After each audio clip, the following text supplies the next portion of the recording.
Fala meus amigos e minhas amigas corintianas. Estamos aqui novamente para trazer mais um vídeo no canal com as últimas informações do Timão. Deixa seu like, se inscreve no canal e deixe também seu comentário. Vamos pro vídeo. Pronto, claro, nos dois clubes, também pela cidade. A gente começa com o Lili Nascimento, então, no Corinthians. Olha, até ontem tinha muita gente aí na porta, né, Mari? Agora estão dando sossego porque é o dia do jogo. Agora tem que ter paz por aí, Lili.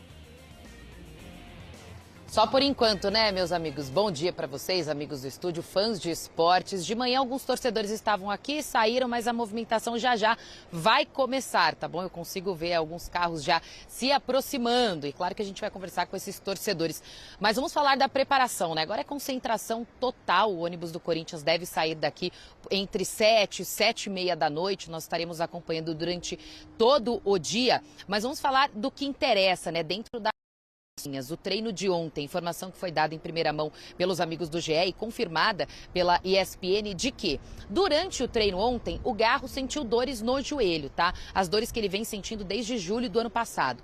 E aí, para preservar o atleta, ele foi retirado do treino ali com bola no campo e foi colocado ali numa recuperação dentro da academia, tá? Para não se esforçar tanto, que foi conversado ali no departamento médico, é que ele teria que sair para não esticar tanto essa dor e que hoje, minutos antes, né, da bola rolar, será feito um novo teste com ele ainda no vestiário para saber se ele tem condições de jogo. Ah, tem condições de jogar 20, 30, 40 minutos. Isso tudo será falado para o técnico Ramon Dias, tá? Antes da bola rolar, ele deve optar por utilizar o Garro, nem que seja por pouco tempo, né? A gente também fica na dúvida se o Igor Coronado estará no banco de reservas. Ele até então estava lesionado, voltou a treinar no último sábado, então ele pode ser uma opção aí também imediata no lugar do Garro. Mas o que o Ramon Dias fez ontem, tá? Aí você pensa, o Garro não treinou com bola, coloca o Romero, praticamente a mesma formação do jogo de ida.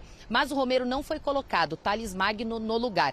Por quê? Porque o Romero teve um probleminha para voltar, ele veio no voo fretado junto com o Richard Rios, o avião acabou passando por uma tempestade, atingido por um raio nada grave, eles pararam ali em Manaus, tiveram que trocar de aeronave e voltaram para cá, isso atrasou um pouquinho a chegada, tá? Então por isso que ele não esteve à disposição para entrar ali no lugar do Garro na hora de treinar no campo ali com a bola. Então o Thales Magno foi utilizado. Mas veremos também o que o Ramon Dias vai fazer, né? Uma hora antes da partida sai a escalação. É um Corinthians que está totalmente concentrado, sabe que tem uma vantagem, mas que não é uma vantagem muito grande. É preciso atenção desde os primeiros minutos de jogo. Quem falou sobre a partida foi André Carrídio, que voltou da seleção, ele que jogou muitos minutos, né? Praticamente quase total aí das duas partidas que ele fez pela data FIFA. Ele conversou com a TV Corinthians. Vamos ver o que ele falou sobre essa partida.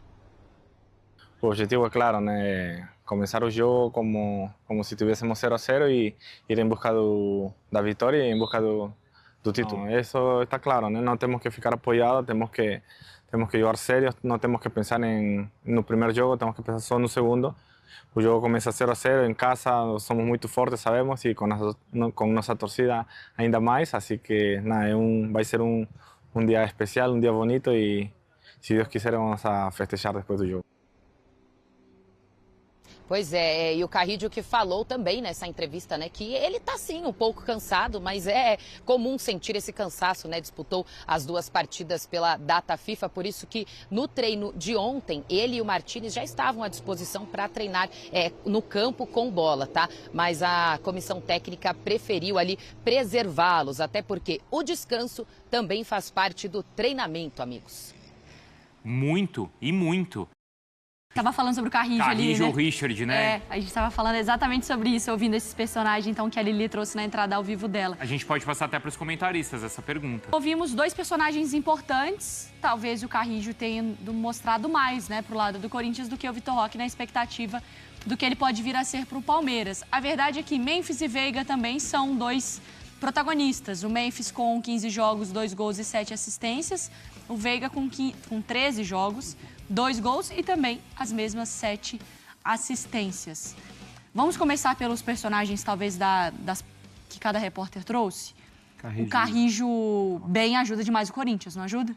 Pô, o jogo passa por ele, né? Principal jogador. É o principal? Junto com o Martínez, todo mundo fala do trio, já falei isso aqui algumas vezes. Sim. Mas para mim, o jogo do Corinthians é muito baseado quando os dois estão bem e fazendo ali, né, a dupla junto com o Raniel em alguns momentos, ou o próprio Breno Bidon. Mas a trinca ali de volante do Corinthians funciona bem quando tem os dois saudáveis em campo. Aí eu acho que na posição, o Carrijo hoje no Brasil, Então, eu tava... quem é melhor que ele? O Gerson? Sim. Ali. Sim, uma característica diferente, porque o Gerson tem o apoio do Wesley pela direita, né? O Carrilho já é o cara que joga com a perna direita, então ele funciona... Muitas vezes vai até o fundo. A linha de né? fundo Tem jogo pra que ele tá fazer de o ponta, cruzamento. né? Isso é um ponto que também pode acontecer hoje. O Marra fez ali o campinho e tudo mais, e depois eu fiquei pensando. O Romero, se entrar, ele, como o Marra disse, né, abre. Então ele vai para a direita e fica ali uma trinca no ataque. Mas o Memphis também, até os números, mas enfim, depois a gente vai entrar nesse assunto. O Memphis pode recuar, né? Mas o Thales Magno costuma jogar pela esquerda, não joga tanto pelo lado direito. E o Carrijo, em alguns momentos, com o Ramon Dias, jogou pelo lado direito aberto e o Mateuzinho fechando por dentro. Não me espantaria se isso acontecesse O Martínez tem hoje. mais dificuldade assim, de mudar. Ele já mudou de lado também. Eu prefiro centralizado. Também. Pela direita, ele vai. Pela esquerda, ele vai com função. Isso. Vou jogar Ele fez aqui isso, inclusive, no primeiro jogo, não foi? Que a gente exatamente falou? para parar Exato. alguém do time adversário. Exatamente. Porque ele é muito forte. Era o lado do Estevão, não era? Do lado direito do Palmeiras e ele fechando pelo lado esquerdo. Não, A gente mas tá não, falando do não, jogo não. do Barcelona. Do lado esquerdo, né? Que foi o Carabali. Isso. Então, mas o mais móvel de todos é o Carrijo. Sim. Um jogador que consegue... Ele não é muito o cara do choque. Apesar de ser grande, né? Ele é mais o cara da boa condução da bola. Ele começou como ponta. E na carreira dele, né? No Peru. Mas é um jogador que é hoje importantíssimo. Entre Veiga e Memphis, os números são bem parecidos ali, São né? iguais, né? É que o Veiga tem 2 jogos a menos, Exatamente. mas são 2 gols e 7 Em assistências. funções diferentes, né? Assim. Sim. Porque o Memphis é atacante e o Veiga é um meia. Sim. Só que os números são iguais, 2 gols e 7 assistências, se eu não tô enganado. O que isso diz? Então, me surpreende, para ser bem sincero, porque os dois são os caras das bolas paradas, dos dois times, né? O Veiga cobre escanteio, o Memphis também cobre escanteio, mas para mim diz muito do Veiga até, porque eu não esperava esse número do Veiga, sendo bem sincero. Do Memphis eu espero, porque é um cara que geralmente serve mais ali o Yuri Alberto, principalmente como camisa 9, mas o time do Palmeiras tem um pouco mais de visão, né, dos números, até por conta do Maurício, que também está voltando agora, o próprio Estevão por um lado. E O Flaco fez. O Flaco tem também. bons números no Paulista. O número do Veiga me surpreendeu, não tinha essa informação. E Bem talvez surpreso. essa pausa possa ser favorável ao Veiga, porque ele no primeiro jogo ele não foi bem. Ele estava muito desgastado, né? Muito E cansado. muito bem marcado também. Mais bem marcado do que cansado, será? Sim, para mim sim. Ele foi muito bem marcado. Não teve 2 segundos para pensar e para respirar. Teve tentando recuar, abriu de um lado, abriu de outro para ver se conseguia abrir a defesa do Corinthians. Não chegou perto de acontecer e aí viveu para mim um momento que eu não gostei do Veiga, agora já não lembro se foi 24 ou 23, que ele pegava a bola pelo lado esquerdo e ficava botando a bola na área. Não tinha muito recurso, era isso. Pegava a bola E dava certo, às vezes. arco na área. Então, esse Rafael Veiga não me agrada muito. Prefiro quando ele está um pouco mais centralizado e consegue, às vezes, dar como diz a Mari, pimba, chutar pro gol. que eu acho que foi ano passado que ele não estava bem, estava mais pela foi esquerda. isso, né? Até que o Maurício consegue ganhar mais espaço Isso, é também. verdade. É que eu acho que são trajetórias muito diferentes, né? O Palmeiras não falou muito sobre isso, mas o Palmeiras usou o campeonato estadual para melhorar o elenco. Ah, não, o Abel falava isso toda vez, né? É que a gente fala menos, talvez. E o Abel fala todo dia, a torcida não que a entende. gente Eu vou te explicar por que eu disse isso. Porque o Botafogo falou claramente sobre isso. E porque foi muito criticado. E aí o Textor, esses meses aí pra mim, não sei, lembra quando o Botafogo se expressou? Ignorou o primeiro trimestre. O Palmeiras faz isso com frequência e às vezes passa batido. Mas o Palmeiras usou muito o campeonato, que no início do campeonato o nome era o Maurício, que era o cara que estava fazendo gol e tal. E o Palmeiras usou muito para vestibular para diversos jogadores da base, ver aí o que dá e tal. E acaba que vai pensando alguns jogadores, vai trazendo outros jogadores. E o Veiga não é um cara do vestibular. O Veiga é um cara que Já estuda nessa faculdade aí há um tempão. Tá dando aula. Dá aula nas decisões, ele costuma. Muitas vezes ele dá aula. Abel Ferreira, a gente não pode nem falar muito de faculdade, porque tem, senão, né, a Leila também vai entrar. O Veiga é diferente. Mas a gente talvez tenha também preso na visão do meia camisa 10. Clássico e tal. O Veiga é um outro tipo de jogador.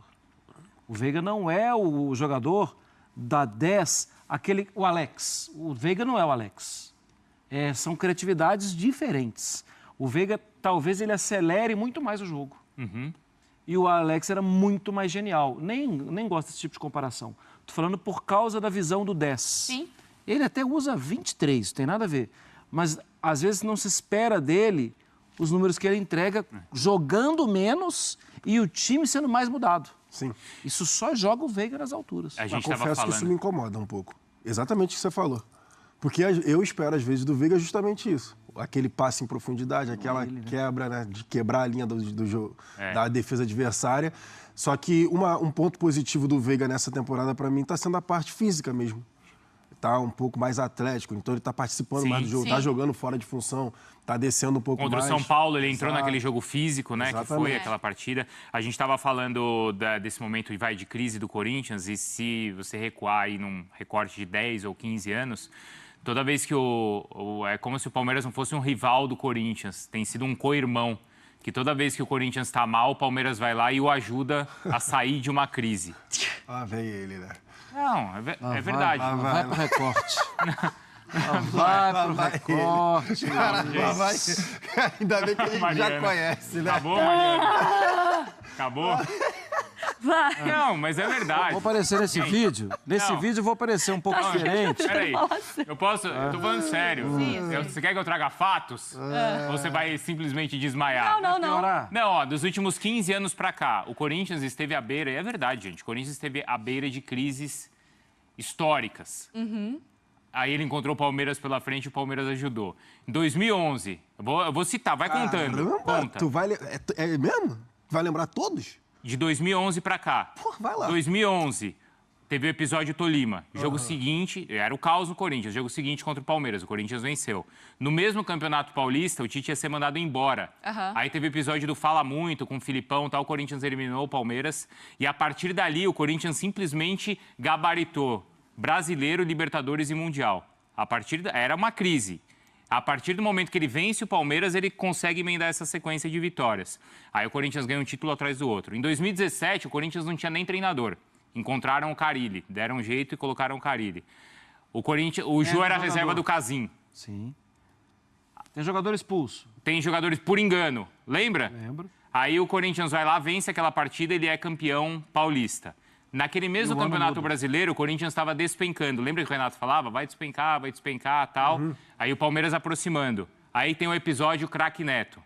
Pão, não sei o quê, eu não jogo mais. O Corinthians vence aquele jogo contra o Palmeiras e é campeão brasileiro. No ano passado, o Corinthians estava para ser rebaixado. É eliminado do Racing. Jogo seguinte contra o Palmeiras. O Palmeiras vence aquele jogo, ele não só encaminha o seu título brasileiro, como afunda o Corinthians. O Corinthians venceu. E agora, esse ano, eliminado da Libertadores. Vence no jogo seguinte, Allianz Parque. Tudo pronto para o Palmeiras afundar o Corinthians. O Corinthians vai lá e vence o Palmeiras. Tem uma hora boa para Corinthians e Palmeiras, hein? Isso é o derby. Nossa então, aí tem o jogo de hoje. O que o Palmeiras vai fazer hoje? Vai salvar o co-irmão? Vai salvar o co-irmão ou vai afundar o co-irmão na crise? O que você acha? Vamos com a nossa... pensar. Lili Nascimento, help. I need somebody help. Lili, pra fechar... Falei alguma mentira? Não, eu tô impressionado. Você trouxe dados. Eu tô impressionado. Eu acho que dados têm interpretações. E a gente pode depois interpretar. Eu preciso da Lili Nascimento, por exemplo, para falar da torcida, da empolgação, venda de ingressos, se tá tudo certo, expectativa do Corinthians, né, Lili? Bruno não escalou. Sim. Só para dar uma esticadinha aí no que o Bruno falou, não me envolvendo em polêmicas, né? Mas tratando-se de Ramon Dias. A gente sabe que naquele jogo do Campeonato Brasileiro, o Palmeiras acaba perdendo ali. Seria um jogo em que ele seria demitido, né? Havia rumores aí de que ele pudesse sair do clube, então o Corinthians consegue vencer, aí tem uma arrancada, né, histórica, se classifica até para a pré-Libertadores. Nessa temporada também esse primeiro jogo de ida do Campeonato Paulista, ele também não estava muito fixo assim no cargo, tá? Obviamente o presidente Augusto Melo nunca falou, nunca verbalizou, mas nós temos fontes, conversamos com pessoas do clube, então o que acontecesse ali naquele jogo, a depender do que acontecesse, ele poderia cair também, mas não, o Corinthians consegue vencer, vai com vantagem para a final, então de fato, em relação ao treinador, sim, o Palmeiras tem, entre aspas, ajudado, vamos assim dizer, né? Mas é claro que eles não vão se ajudar, que são rivais. Falando de torcida, tá? Expectativa de grande público na Neoquímica Arena. A gente sabe de todas as polêmicas envolvendo, né, a venda de ingressos, mas o que eu posso falar pro lado do Corinthians é que houve um grande esforço da diretoria para conseguir liberar ainda mais ingressos pro fiel torcedor. Mas aí, como liberar ingressos, né? Eu respondo como. Tem restaurantes, camarotes, os parceiros, né, que o Corinthians tem a obrigação de repassar ingressos ali. Então o Corinthians está chegando em um por um e falando, vai sobrar, tem ingresso sobrando, joga pro fiel torcedor, para tentar atender ainda mais a grande torcida, que com certeza estará presente lotando a Neoquímica Arena em uma grande festa aí para receber os jogadores para a bola que vai rolar a partir das 9h35 da noite, amigos. Boa, obrigado, viu, Lili? Agora tem um outro lado dessa história. Porque o Yuri Alberto, você pensou que o Yuri Alberto, o beijinho do Yuri Alberto pode ser o novo porco do Viola? Em 93, o Viola fez o gol na primeira partida e ficou imitando o porco. Aquilo foi um inferno. Foi a semana inteira. Pergunta para o Zinho. O Luxemburgo ficou a semana inteira contando essa história. A Ivana não para aqui. O Luxemburgo ficou a semana inteira na cabeça dos jogadores do Palmeiras. Vocês vão deixar, vai ter o porco, é isso, aquilo. No jogo seguinte, o Palmeiras vira. Eu tenho certeza que se o Palmeiras virar esse jogo, vão lembrar disso daí. A Ivana, nossa editora-chefe, deu um grito no nosso ponto e o Bruno tirou pra gente também chamar a Vitória Leite, porque é isso, Vicky.